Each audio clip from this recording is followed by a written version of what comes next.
Hello friends, इस video में मैं आपको ये बताने की कोशिश करूंगा कि स्टॉक मार्केट में कौन से शेयर्स में इन्वेस्ट करना चाहिए।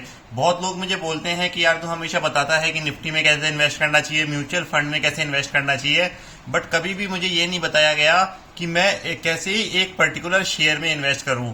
तो मैं आपको सबसे पहले ये बताना चाहूंगा, इस वीडियो को आप देखते देखते हमेशा एक चीज अपने माइंड में वॉरेन बफे का कोट याद रखिए, never lose money and never forgot rule number 1। न कभी भी हमें अपना पैसा खोना नहीं है और कभी ये वाला जो रूल है उसको कभी भी भूलना नहीं है। तो पहला रूल है, जब से पहले अगर आपको कुछ भी नहीं आता स्टॉक मार्केट में तो आप वो चीज खरीद लीजिए जो आप यूज करते हैं। अब आप इससे मतलब आपको क्या है, मैं क्या कहना चाह रहा हूँ, मान लीजिए कि मैं भारतीय एयरटेल की सिम यूज कर रहा हूँ और उससे मैं डेली फोन कर रहा हूँ और हर महीने मेरा 400 का बिल आ रहा है, तो आप भारतीय एयरटेल का शेयर खरीद लीजिए, क्योंकि इतनी भयंकर आदत हो चुकी है डाटा कंजम्पशन की कि जो भारतीय एयरटेल और रिलायंस जियो है, अगर वो 400 रुपए की जगह अगर 2000 रुपए भी ले, 1500 रुपए भी ले, तो हमें उन्हें देने ही पड़ेंगे। और कोई ये ऐसी इंडस्ट्री है जिसमें कोई भी बड़ा कॉम्पिटिटर इतनी बहुत ह्यूज कैपिटल के साथ ही आ पाता है, तो जल्दी से एंट्री बैरियर बहुत ज्यादा है और बहुत ज्यादा लाइसेंस जो की रिक्वायरमेंट है बहुत ज्यादा ह्यूज कैपिटल की है। ऐसा नहीं है कि कोई भी उठ के 10-20 हजार करोड़ रुपए लेके एक टेलीकॉम सेक्टर में एंट्री कर सकता है। 1 लाख करोड़ 1.5 लाख करोड़ की कैपिटल रिक्वायरमेंट होती है इतना बड़ा सेटअप के लिए। तो और दूसरे सबसे बड़ी अच्छी टिप है कि आप जैसे कंजम्पशन में, मैं एक और एग्जांपल देता हूं, जैसे मान लीजिए मैं सुबह उठ के क्लोजअप का टूथब्रश कर रहा हूं, तो क्लोजअप के टूथब्रश पे आप पीछे देखेंगे तो उसमें लिखा हुआ है मैन्युफैक्चर्ड बाय एचयूएल लिमिटेड। अब एचयूएल लिमिटेड क्या है? एचयूएल लिमिटेड इंडिया की सबसे बड़ी फार्मा इंडस्ट्री, फार्मा सेक्टर की कंपनी है। तो आप हमेशा ये वाला रूल भी याद रखिए कि जब भी मैं कोई शेयर खरीदूंगा तो उस सेक्टर का सबसे नंबर 1 खरीदूंगा। टेलीकॉम का मुझे शेयर खरीदना होगा तो भारतीय एयरटेल खरीदूंगा, फार्मा का मुझे शेयर खरीदना होगा तो एचयूएल का खरीदूंगा। अब एचयूएल का भाव इतनी 20 साल से क्यों बढ़े जा रहा है? तो अगर आप अपने वॉशरूम में देखेंगे, अपने आप ड्रॉअर में देखेंगे, तो आप पीछे बहुत सारे प्रोडक्ट्स के पीछे आप देखेंगे मैन्युफैक्चर्ड बाय एचयूएल लिमिटेड।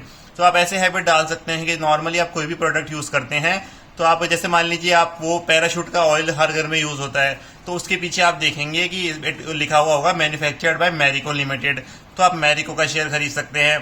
तो आप जो प्रोडक्ट कंज्यूम करते हैं और आपको ऐसा लगता है कि यार ये प्रोडक्ट तो सारे पूरा हिंदुस्तान ही कंज्यूम कर रहा है, तो आप उसका शेयर भी ले सकते हैं। तो आप बिल्कुल सेफ रहेंगे और अच्छे रिटर्न आपको मिल जाएंगे।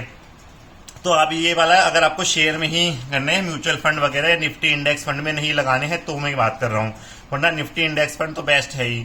तो आप इस तरह से शेयर खरीद सकते हैं। दूसरा है कि आप कभी भी एनालिसिस पैरालिसिस में मत फंसिए। आपको एक रूल हमेशा याद रखिए कि जितना कम नॉलेज हो सके उतना शेयर मार्केट के बारे में लीजिए, जितना कम हो सके उतना पढ़िए, जितना कम हो सके उतना टीवी देखिए, जितना कम हो सके उतना मनी कंट्रोल जैसी वेबसाइट्स को आप विजिट करिए।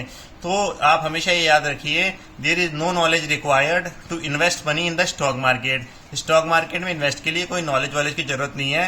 जितनी कम हो सके उतना टीवी वगैरह देखिए, कोई भी न्यूज बेस्ड का कोई भी शेयर नहीं लीजिए, और अगर कोई भी न्यूज पे बार बार कोई शेयर आ जाए तो उसको 100% अवॉइड करने की कोशिश कीजिए, जैसे वो आपको बाय करने के लिए बोल रहा है, सेल करने के लिए बोल रहा है।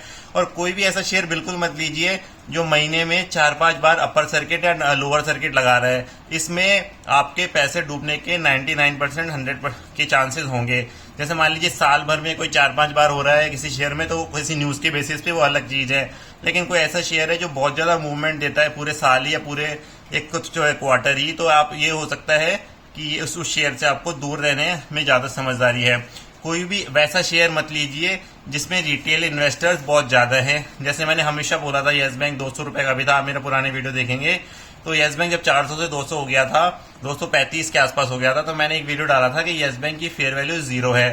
तो उसके बाद मैंने बार बार वीडियो डाला था जब 150-50 रुपए हो गया था तो भी इसकी फेयर वैल्यू 0 ही है। तो उसमें हो क्या रहा था, मैंने सबसे पहली चीज ये देखी थी कि जो रिटेल इन्वेस्टर्स है, जब वो 400 से 200 हुआ तो जबरदस्त तरीके से उसमें पैसा लगा रहे थे, और वो जैसे जैसे नीचे गया उसकी एसआई भी धमाकेदार तरीके से कर रहे थे। तो कुछ भी नहीं करना आपको, एक आप गूगल करिए, आप या तो bsindia.com या nsindia.com में जाइए, कोई भी फाइनेंशियल उठा लीजिए लास्ट ईयर का, उसमें आ जाता है कि पब्लिक की शेयर होल्डिंग कितनी है। आपको शेयर होल्डिंग पैटर्न का एक फाइल आ जाती है जो मैंडेटरी है सबमिट करनी हर कंपनी, हर लिस्टेड कंपनी को। तो आप उसको शेयर होल्डिंग पैटर्न को डाउनलोड कर लीजिए और आपको पता लग जाएगा कि पब्लिक की होल्डिंग क्वार्टर वाइज बढ़ रही है या कम हो रही है। या आप ऐप भी यूज कर सकते हैं, मनी कंट्रोल पे भी आ जाता है। कि आप है ना ये कि retail holders, retail share holding अगर बढ़ रही है और प्रमोटर शेयर होल्डिंग किसी भी शेयर की गिर रही है बहुत ज्यादा, ऐसा नहीं कि 61 की 60 हो गई, मैं नहीं बोला 61 की 51 हो गई प्रमोटर की शेयर होल्डिंग, तो आपको वो शेयर से पक्का ही आपको हो सकता है जब मालिक ही अपना शेयर बेच के भाग रहा है तो आपको उस शेयर से कोशिश करनी चाहिए कि दूर दूर होना चाहिए। जैसे मान लीजिए रिलायंस, अब मैंने वापस से एक एग्जांपल देता हूँ, अगर आपको कोई भी टेलीकॉम का शेयर चाहिए तो आप रिलायंस जियो मत लीजिए। अगर आपको रिलायंस इंडस्ट्रीज का शेयर लेना है तो आप उसको ये मान के लीजिए कि रिलायंस इंडस्ट्रीज भारत की सबसे बड़ी पेट्रोकेमिकल रिफाइनिंग कंपनी है। तो आप पेट्रोकेमिकल की रिफाइनिंग कंपनी है, तो जब भी क्रूड ऑयल बढ़ेगा, जैसे आज का जो वो है, जैसे जैसे आपके पेट्रोल के भाव बढ़ेंगे, तेल के भाव बढ़ेंगे, तो रिलायंस इंडस्ट्रीज को सबसे ज्यादा उसका फायदा होगा। रॉ मटेरियल बढ़ेगा, वो ज्यादा पैसे पे अपना माल बेच पाएगा और उसका जो मार्जिन है वो ज्यादा बढ़ेगा और उसकी ज्यादा ही उसका जो टर्नओवर है वो भी ज्यादा बढ़ेगा और उसकी शेयर प्राइस पे भी वो रिफ्लेक्ट करेगा। हो सकता है 3 महीने बाद करे या 6 महीने बाद करे, वो बढ़ेगा, निफ्टी से ज्यादा बढ़ेगा और वो मतलब आपको अच्छा रिटर्न दे पाएगा।